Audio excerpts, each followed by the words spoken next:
A warm welcome to the Sparsh briefing. ഇത് നമ്മുടെ എല്ലാവരുടെയും ഒരു കോമൺ പ്രോബ്ലമാണ്. അപ്പോൾ ഈ കോമൺ പ്രോബ്ലത്തിനെ എങ്ങനെ സോൾവ് ചെയ്യാം? ഞങ്ങളുടെയൊക്കെ എക്സ്പീരിയൻസ് എന്ന് പറഞ്ഞു കഴിഞ്ഞാൽ something different. Army, air force, naval വെറ്ററൻസിൻ്റെ ഇടയ്ക്ക് വർക്ക് ചെയ്യുകയും അവരുടെ പ്രോബ്ലം ഫേസ് ചെയ്തുകൊണ്ട് we actually know what is the problem faced by our community. അപ്പോൾ നമ്മൾക്ക് എന്തൊക്കെ ചെയ്യാൻ പറ്റും? ഇൻഫാക്ട് നമ്മുടെ സീനിയർ വെറ്ററൻസ് എന്തൊക്കെയാണ് ഫേസ് ചെയ്യുന്നത് ബേസിക്കലി നമ്മൾ ഇവിടെ കാണുന്നത്. നമ്മൾ സ്പർശിൻ്റെ സ്ട്രക്ചർ പൊതുവേ ഒന്ന് പറഞ്ഞു തരാം. പിന്നെ ഇതിനകത്ത് മൈ പ്രൊഫൈൽ എന്നും പറഞ്ഞൊരു സെക്ഷൻ ഉണ്ട്. ആ സെക്ഷനിൽ എന്തൊക്കെയാണ് നമ്മൾക്ക് ചെയ്യാൻ പറ്റുന്നത്, എന്തൊക്കെയാണ് നമ്മൾക്ക് അറിയാൻ പറ്റുന്നത്, അതും നമ്മൾ കവർ ചെയ്യുന്നതായിരിക്കും. Then another important factor family പെൻഷൻ്റെ ഇഷ്യൂ എന്താണെന്ന് വെച്ച് കഴിഞ്ഞാൽ നമ്മൾ AFI എന്ന് പറയുന്ന ഒരു പ്രസ്ഥാനത്തിൻ്റെ പ്ലാറ്റ്ഫോമിൽ നിൽക്കുമ്പോൾ അറിയാം, നമ്മളെല്ലാം ഇരിക്കുമ്പോൾ എവറിത്തിങ് ഈസ് പെർഫെക്റ്റ്. ആ പെർഫെക്ഷൻ തന്നെയാണ് പ്രശ്നം. നമ്മൾ നമ്മുടെ ഫാമിലീസിനെ ബുദ്ധിമുട്ടിക്കാതിരിക്കാൻ വേണ്ടി എല്ലാം സ്വന്തമായിട്ട് ചെയ്യും. വൺ ഫൈൻ ഡേ ആളില്ലാതായിട്ട് വരുമ്പോഴത്തേക്ക് they are out in the middle. ഈ ഡോക്യുമെന്റ് എന്താണ് ചെയ്യുന്നതെന്ന് അറിയില്ല, ആരെയൊക്കെ ഇൻഫോം ചെയ്യണമെന്ന് അറിയില്ല. അതിന് കഴിഞ്ഞു കഴിഞ്ഞാൽ പിന്നെ ഇതിന്റെ ഗ്രിവൻസ് എങ്ങനെ റേസ് ചെയ്യാം, ഇതും കൂടെ നമ്മളിവിടെ കവർ ചെയ്യുന്നുണ്ട്. പക്ഷെ ഇതിൽ എന്തൊക്കെ നമുക്ക് ചെയ്യാൻ പറ്റും, എന്തൊക്കെ ചെയ്യാൻ പറ്റില്ല എന്നുള്ളതാണ്. ബേസിക്കലി നിങ്ങൾ ഒരു കാര്യം മനസ്സിലാക്കിക്കൊള്ളുക, സ്പർശ് ഇപ്പോഴും ഒരു ഡിസ്ട്രിബ്യൂഷൻ ഏജൻസി തന്നെയാണ്. അവരല്ല നമ്മളുടെ പെൻഷൻ തീരുമാനിക്കുന്നത്. ഗവൺമെന്റ് പറയുന്നതും നമ്മളുടെ റെക്കോർഡ് ഓഫീസും നമ്മളുടെ ഓതറൈസേഷനും അനുസരിച്ചുള്ള ഡിസ്ട്രിബ്യൂഷൻ പണ്ട് ബാങ്കിന്റെ സെൻട്രലൈസ്ഡ് സെന്റേഴ്സ് ചെയ്തുകൊണ്ടിരുന്നത് ഇപ്പോൾ ഒരു സിംഗിൾ ഏജൻസി ആയിട്ട് ചെയ്യുന്നു എന്നുള്ള വ്യത്യാസമേ ഉള്ളൂ. അപ്പോൾ അവർക്കും അവരുടേതായ ലിമിറ്റേഷൻസ് ഉണ്ട്. അത് ഇവോൾവ് ആയിക്കൊണ്ടിരിക്കുകയാണ്. കഴിഞ്ഞ ഒരു വർഷം മുന്നേ ഞങ്ങൾ ഇവിടെ ഒരു പ്രസന്റേഷൻ നടത്തിയിരുന്നു. അപ്പോഴും ഞാൻ ഇതേ വാചകം ഉപയോഗിച്ചു. പക്ഷേ ആ വാചകത്തിന് കുറേ അധികം ഇമ്പ്രൂവ്മെന്റ്സ് അധികം വന്നു, കുറേ അധികം ഫോൾട്ടുകൾ ക്ലിയർ ചെയ്യുന്നുണ്ട്. അങ്ങനെയൊക്കെയുള്ള ഒരു വ്യത്യാസം വന്നിട്ടുണ്ട്. അതായത് റെക്ടിഫൈ ആയി വരുന്നുണ്ട്. ഏറ്റവും പ്രധാനമായിട്ട് നമുക്ക് ഇതിന്റെ റിയൽ ടൈം ഡാറ്റ നമുക്ക് അറിയാൻ പറ്റും. എത്ര കിട്ടണം, നമ്മളുടെ പ്രൊഫൈൽ എന്താണ്, നമ്മളുടെ ഓതറൈസേഷൻ എന്താണ്, നമ്മളുടെ PPO എന്താണ്, മന്ത്ലി സ്ലിപ്പ് എന്താണ്. നമ്മൾ ആരും ഫയൽ ഉണ്ടാക്കി ഇനിയുള്ള കാലം ഫോൾഡ് ചെയ്ത് വെക്കണ്ട. നമുക്ക് എല്ലാ മാസവും വേണമെങ്കിലും PPO കിട്ടുന്ന സ്ഥിതിയാണ്. അപ്പോൾ ഇങ്ങനെയൊക്കെയുള്ള ഒരു അഡ്വാൻറ്റേജ് ഉണ്ട് ഇതിനകത്ത്. അവർ പറയുന്നത് നമ്മൾക്ക് ഈ right pension at the right time അതൊന്ന് ഹാസൻ ചെയ്യുക എന്നുള്ളതാണ്. അതായത് അധികം കോംപ്ലിക്കേഷൻ ഇല്ലാതെ നമ്മളുടെ കിട്ടാനുള്ളത് ഡാറ്റയും ഒക്കെ എത്തിക്കുക എന്നുള്ളതാണ് അവരുടെ ഒരു ഇന്റൻഷനും. സ്പർശിനെ കുറിച്ച് ചില സംശയങ്ങളൊക്കെ ഉള്ളവർക്ക് വേണ്ടിയിട്ട് ഞാനത് ചെറിയ ഒരു ഡയഗ്രാം സെറ്റ് ചെയ്തിട്ടുണ്ട്. ആ ഡയഗ്രാം ഇതാണ്. ഈ ഫസ്റ്റ് ലെഫ്റ്റ് സൈഡ് അതായത് സ്പർശിന് മുന്നേ എങ്ങനെ ഇരുന്നു എന്നാണ്. നമ്മൾ സർവീസിൽ നിന്നപ്പം നമ്മൾ റെക്കോർഡ് ഓഫീസിലേക്ക് ഡയറക്റ്റ് നമ്മളുടെ ഡീറ്റെയിൽസ് കൊടുത്തു. അത് കഴിഞ്ഞ് വന്നപ്പം വെറ്ററൻസിന് നമ്മൾ ജില്ലാ സൈനിക് ബോർഡ് വഴിയും പെൻഷൻ ഡിസ്ട്രിബ്യൂഷൻ ഏജൻസി വഴിയും ഒക്കെ നമ്മൾ കാര്യങ്ങൾ കൊടുത്തു. അതാണ് അവിടെ റെക്കോർഡ് ഓഫീസിൽ പ്രോസസ്സ് ചെയ്തിട്ട് നമുക്ക് തിരിച്ച് പെൻഷനായിട്ട് കിട്ടിക്കൊണ്ടിരുന്നത്. ഇപ്പം ഈ ചില ആൾക്കാരെയൊക്കെ അങ്ങോട്ട് മാറ്റി വെറ്ററൻസിന് നമുക്ക് ഡയറക്റ്റ് ഈ സ്പർശുമായിട്ട് ഇന്ററാക്ട് ചെയ്യാം. നമ്മുടെ ഡാറ്റ കറക്റ്റ് ചെയ്യാനും ഡാറ്റ കൊടുക്കാനും അത് പ്രോസസ്സ് ചെയ്യാനും അവരത് ഒരു ലൈസനായിട്ട് വെച്ചിട്ട് റെസ്പെക്റ്റീവ് റെക്കോർഡ് ഓഫീസിലേക്ക് കൊടുത്തോളും. ആർമി ആയിക്കോട്ടെ, എയർഫോഴ്സ് ആയിക്കോട്ടെ, നേവി ആയിക്കോട്ടെ, റെക്കോർഡ് ഓഫീസ് തന്നെയാണ് ഇപ്പോഴും അൾട്ടിമേറ്റ് അതോറിറ്റി. നമ്മളുടെ പെൻഷന്റെ കാര്യത്തിലും ഡോക്യുമെന്റേഷന്റെ കാര്യത്തിലും ഫാമിലി പെൻഷൻ ആർക്ക് കിട്ടണം എന്നുള്ളതിന്റെ ഒക്കെ അതോറിറ്റി സ്പർശല്ല, റെക്കോർഡ് ഓഫീസുകളാണ്. നമ്മളിപ്പോ സ്പർശിലേക്ക് കൊടുത്താൽ പോലും അവർ ആ റെക്കോർഡ് ഓഫീസിലേക്ക് പോകേണ്ട കാര്യങ്ങൾ അങ്ങോട്ടേക്ക് പാസ് ചെയ്ത് ഇവിടുന്ന് അപ്രൂവൽ എടുക്കാം.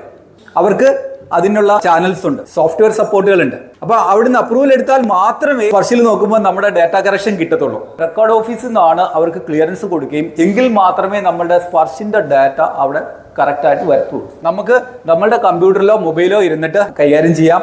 നമ്മൾക്ക് അത് അറിയാൻ പറ്റും. എന്തെങ്കിലും കറക്ഷൻ ഉണ്ടെങ്കിൽ ചെയ്യാൻ പറ്റും. വേറെ ഇടനിലക്കാരൊന്നും ആവശ്യമില്ല. ചില ഇടനിലക്കാർ ആവശ്യമുള്ള കേസുകളുണ്ട്, അത് ഞാൻ പറയാം. അപ്പൊ ഇതാണ് ഇതിനകത്ത് ഏറ്റവും വലിയ അഡ്വാൻറ്റേജ്. അതായത് നമ്മൾക്ക് ഈ ഒരു ഏജൻസിയായിട്ട് ഡീൽ ചെയ്തിട്ട് നമ്മളുടെ എല്ലാ ഡീറ്റെയിൽസും പണ്ട് നമ്മളുടെ റെക്കോർഡ് ഓഫീസുകളിൽ ഇരുന്ന നമ്മളുടെ റെക്കോർഡുകൾ നമ്മൾ ലൈവായി കാണുകയാണ് ചെയ്യുന്നത്. എന്തെങ്കിലും മാറ്റങ്ങളുണ്ടോ, എന്തെങ്കിലും കറക്ഷൻ ഉണ്ടോ, നമ്മൾക്ക് പേയ്മെന്റ് എന്തെങ്കിലും കൂടുതൽ കിട്ടേണ്ടതുണ്ടോ, എന്തെങ്കിലും പെൻഡിങ് ഉണ്ടോ എന്നുള്ള കാര്യങ്ങളെല്ലാം നമ്മൾ കാണുകയും അത് നമുക്ക് അതിന് വേണ്ട മാറ്റങ്ങൾ വരുത്താം. അതിന് അപ്ഡേഷൻ ചെയ്യണമെങ്കിൽ അപ്ഡേഷൻ ചെയ്യാം. എന്തെങ്കിലും ഗ്രിവൻസ് എന്തെങ്കിലും ഉണ്ടെങ്കിൽ അത് റേസ് ചെയ്യാം. ആ ഗ്രിവൻസ് ചെയ്യേണ്ട എങ്ങനെ റേസ് ചെയ്യണം എന്നുള്ള മാർഗവും ഞാനിവിടെ പറഞ്ഞു തരാം. സ്പർശിലേക്ക് മാറാത്ത ഏതെങ്കിലും വെറ്ററൻസ് ഇവിടെ ഉണ്ടോ? പ്രത്യേകിച്ച് പേടിക്കൊന്നും വേണ്ട, ഇതൊരു ഓൺഗോയിങ് പ്രോസസ്സാണ്. ഇപ്പോൾ അവർ ടെമ്പററി സ്ലോ ഡൗൺ ചെയ്തിരിക്കുകയാണ് മൈഗ്രേഷൻ. ഇനി അത് ചെക്ക് ചെയ്യണമെന്നുണ്ടെങ്കിലും മാർഗമുണ്ട്. സ്പർശിന്റെ സൈറ്റിൽ പോയി നോക്കാം. അതായത് സ്പർശിന്റെ സൈറ്റ് ഇതാണ്. മൈഗ്രേഷൻ നടന്നാൽ നമുക്ക് ലോഗിൻ ചെയ്യാൻ പറ്റും. മൈഗ്രേഷൻ നടക്കാത്തിടത്തോളം കാലം നമുക്ക് ലോഗിൻ ചെയ്യാൻ പറ്റില്ല. അപ്പൊ ഇതിൽ പോയി കഴിഞ്ഞാൽ നിങ്ങൾക്ക് താഴേക്ക് വന്നു കഴിഞ്ഞാൽ വെരിഫിക്കേഷൻ ഡാറ്റ എന്ന് പറയുന്ന ഒരു സ്ഥലമുണ്ട്.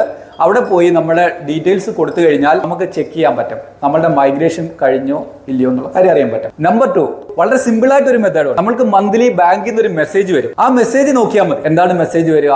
U have a credit in your account so and so amount from the principal control of audit and PCDയുടെ മെസ്സേജ് ആണ് വരിക. മൈഗ്രേറ്റ് ചെയ്യാത്തിടത്തോളം കാലം നമ്മൾക്ക് ബാങ്ക് ക്രെഡിറ്റ് ചെയ്തു എന്ന് പറഞ്ഞിട്ടാണ് മെസ്സേജ് വരിക. അപ്പോൾ ആ വരുന്ന മെസ്സേജിൽ PCDA എന്ന് വരുന്ന മെസ്സേജിൽ ഒരു നമ്പറും കാണും. അതാണ് നമ്മുടെ സ്പർശ് ID, നമ്മുടെ ലോഗിൻ ഉപയോഗിക്കുന്നതാണ്. അങ്ങനെ എന്തെങ്കിലും വന്ന് നിങ്ങൾക്ക് SMS വന്നില്ല, ഒരു സോഫ്റ്റ്വെയർ സിസ്റ്റമാണ് ഏതെങ്കിലും രീതിയിൽ മിസ്സായി എന്നിരിക്കട്ടെ, നിങ്ങൾ അറിയാവുന്ന ആരെങ്കിലും കോൺടാക്ട് ചെയ്താൽ മതി. നമ്മൾക്ക് അതിന്റെ ബാക്കി പ്രോസസ്സുകൾ നമുക്ക് ചെയ്യാൻ പറ്റും. മൈഗ്രേഷൻ നടന്നോ ഇല്ലയോ എന്ന് അറിയാനുള്ള ഒരു മാർഗം. നെക്സ്റ്റ്, കിട്ടിയവർ എന്ത് ചെയ്യണം എന്ന് പറഞ്ഞാൽ പലരും അത് ചെയ്തിട്ടുണ്ടാവും. ആ സൈറ്റിൽ തന്നെ ലോഗിൻ ചെയ്യാൻ പറ്റും. അതിന് SMS ആയിട്ട് നമുക്ക് യൂസർ നെയിം പാസ്വേഡൊക്കെ വരുന്നുണ്ട്.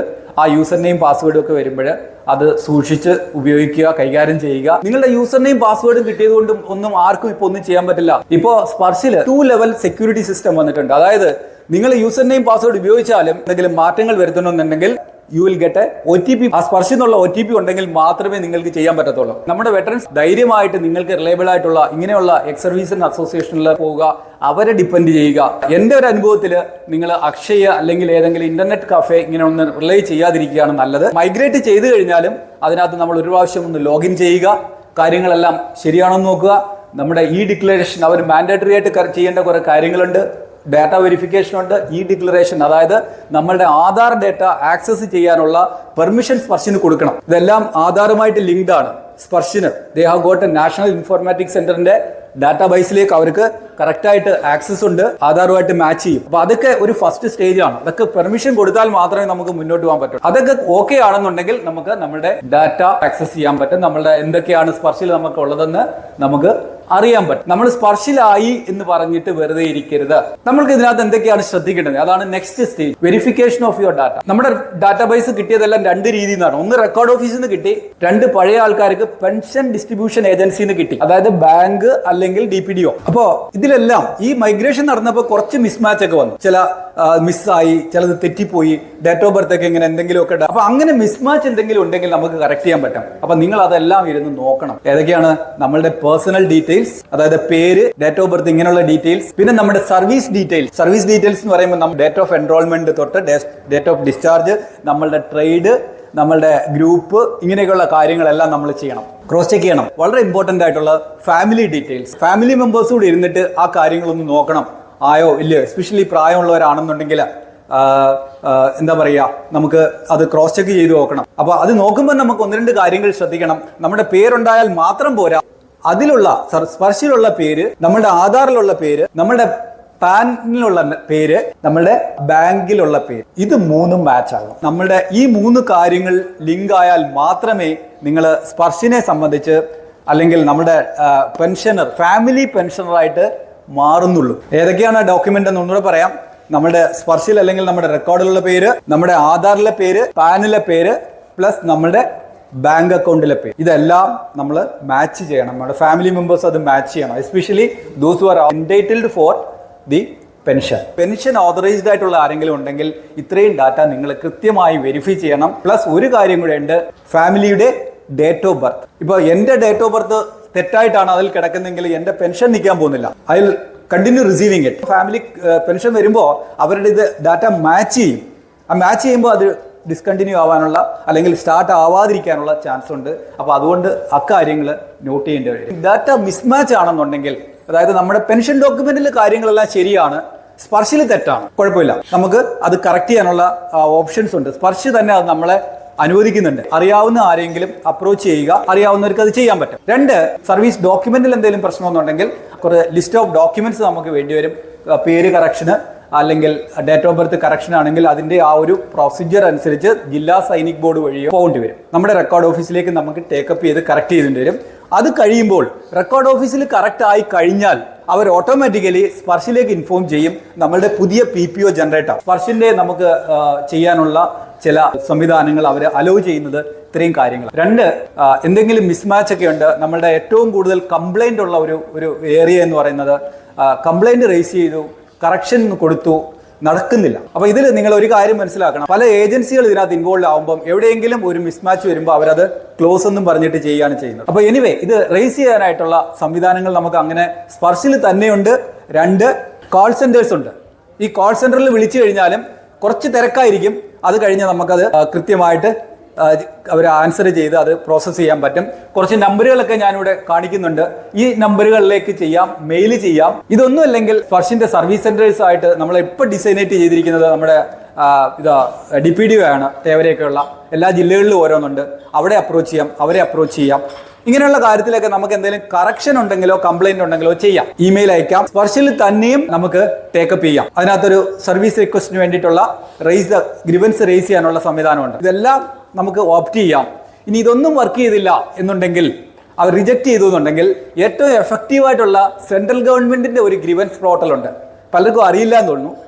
സെൻട്രൽ ഗവൺമെന്റ് ഒരു ഗ്രീവൻസ് പോർട്ടലാണ്. What is this? ഇതാണ് ഈ PG പോർട്ടൽ എന്ന് പറയുന്നത്. അതായത് centralised public grievance redress and monitoring system. എല്ലാ സർവീസ് പെൻഷന്റെയും ഇൻക്ലൂഡിംഗ് സിവിലിയൻസ് പ്ലസ് ഡിഫൻസ്, നമുക്ക് ഈ ഒരു പോർട്ടലിൽ പോയി കംപ്ലൈന്റ് രജിസ്റ്റർ ചെയ്ത് കഴിഞ്ഞാൽ അവർ അറ്റൻഡ് ചെയ്യുന്നുണ്ട്. അവർ കംപ്ലൈന്റ് ഡിസ്പോസ് ചെയ്യുന്നുണ്ട്. റെസ്പെക്റ്റീവ് ഹെഡ് ഓഫീസുകളിലേക്കോ PCDO എവിടെ ടേക്കപ്പ് ചെയ്യുന്നുണ്ട്. അതല്ലെങ്കിൽ അവർ ആ റെക്കോർഡ് ഓഫീസിലേക്ക് അവർ തന്നെ ടേക്കപ്പ് ചെയ്യും. എന്നിട്ട് കംപ്ലൈന്റ് ഡിസ്പോസൽ ആയി കഴിഞ്ഞാൽ അവർക്ക് മെസ്സേജ് കിട്ടിക്കഴിഞ്ഞാൽ അവർ നമ്മളെ വിളിച്ച് ചോദിക്കും, ഇങ്ങനെ ഒരു കംപ്ലൈന്റ് വന്നിരുന്നു, അത് ആർ യു സാറ്റിസ്ഫൈഡ്? അതായത് അവർ ഫീഡ്ബാക്ക് എടുക്കും. അപ്പൊ എന്തെങ്കിലും ഉണ്ടെങ്കിൽ നമുക്ക് അവരെ പറഞ്ഞു കഴിഞ്ഞാൽ അത് വീണ്ടും അത് എസ്കലേറ്റ് ചെയ്യും.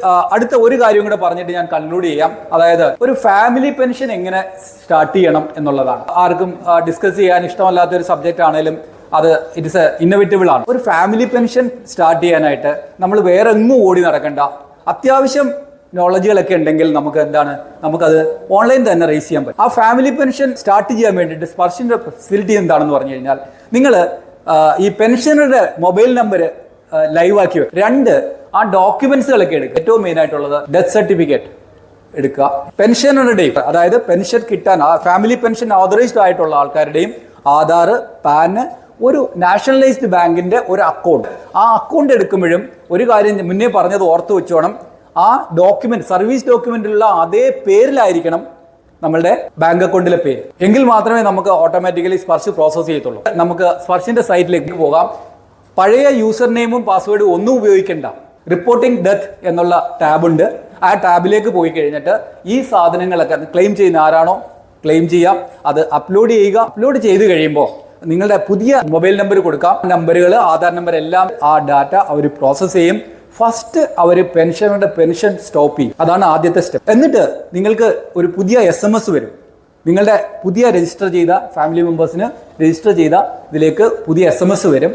അതിൽ പുതിയ പെൻഷൻ ID-യും പുതിയ പാസ്വേഡും ഉണ്ടായിരിക്കും. പിന്നെ നിങ്ങൾ ആ മുന്നേ പറഞ്ഞ രീതിയിലുള്ള ഡോക്യുമെന്റ് ഒക്കെ കറക്റ്റ് ആണെന്നുണ്ടെങ്കിൽ പ്രോസസ്സിങ് ചെയ്താൽ മതി. നിങ്ങളുടെ പെൻഷൻ ഡിലേ ഇല്ലാതൊക്കെ അത് സ്റ്റാർട്ട് ആവുന്നത്. അപ്പോൾ ഇതാണ് ചെയ്യേണ്ടത്. ഇപ്പോൾ വേറൊരു സംശയം ഇതിനകത്ത് വരുന്നുണ്ട്. നമ്മൾ പല കേസും കണ്ടിട്ടുണ്ടല്ലോ. ഇപ്പോൾ ജീവിച്ചിരിക്കുന്ന ആളെ തട്ടിക്കളയുന്നു പെൻഷന് വേണ്ടിയിട്ട്, അല്ലെങ്കിൽ ഒരാൾ മരിച്ചെന്ന് പറഞ്ഞിട്ട് കേസുകൾ ഉണ്ടാക്കിയിട്ട് പെൻഷൻ വേറൊരാൾ ക്ലെയിം ചെയ്യുന്നു. അപ്പോൾ പലർക്കും സംശയം വരുന്നുണ്ടാവും, അല്ലെ ഈ ഡെത്ത് സർട്ടിഫിക്കറ്റ് ഉണ്ടായി കഴിഞ്ഞാൽ പെൻഷൻ വേറൊരാൾക്ക് പോകാൻ സാധ്യതയില്ലേ? അങ്ങനെ മാറ്റാൻ പറ്റില്ല. സ്പർശ അതിനും ഒരു സെക്യൂരിറ്റി പ്രൊവൈഡ് ചെയ്തിട്ടുണ്ട്. അതായത് റേസ് ചെയ്ത് കഴിഞ്ഞാൽ 15 ദിവസം സ്പർശ് വെയിറ്റ് ചെയ്യും. എന്നിട്ട് ഈ ഡോക്യുമെന്റ് അവിടെ കിട്ടുമ്പോൾ ഒറിജിനൽ പെൻഷന്റെ മൊബൈൽ നമ്പറിലേക്ക് ഒരു ഇന്റിമേഷൻ കൊടുക്കും. നിങ്ങൾക്കെതിരെ ഒരു ഡെത്ത് ക്ലെയിം വന്നിട്ടുണ്ട്, വേറൊരാൾ പെൻഷൻ എടുക്കാൻ ശ്രമിക്കുന്നുണ്ട്, ഇത് ജെന്യുവിൻ ആണോ അല്ലയോ എന്നുള്ള അവർ ക്രോസ് ചെക്ക് ചെയ്യും, അയക്കും. എന്നിട്ട് അവർ 15 ദിവസം വെയിറ്റ് ചെയ്യും. ഏതെങ്കിലും കാരണവശാൽ ഇവര് ഫാൾസ് ക്ലെയിം എന്തെങ്കിലും ആണോ എന്ന് അറിയാൻ വേണ്ടിയിട്ട് 15 ദിവസം കഴിഞ്ഞിട്ടേ ഫാമിലി പെൻഷനറുടെ ഡോക്യുമെന്റ് ആക്ഷൻ ചെയ്യുകയും അവർക്ക് പുതിയ യൂസർ നെയിം പാസ്വേഡ് കൊടുക്കുകയും ചെയ്യും. അപ്പോൾ എല്ലാം കൊണ്ടും ഒരുവിധം നമുക്ക് അതിനകത്ത് സെക്യൂരിറ്റി ഫീച്ചേഴ്സ് ഒക്കെ കറക്റ്റ് ആണ്. വളരെ ഫുൾ പ്രൂഫ് ആയിട്ട് ചെയ്തുകൊണ്ട് വരികയാണ്.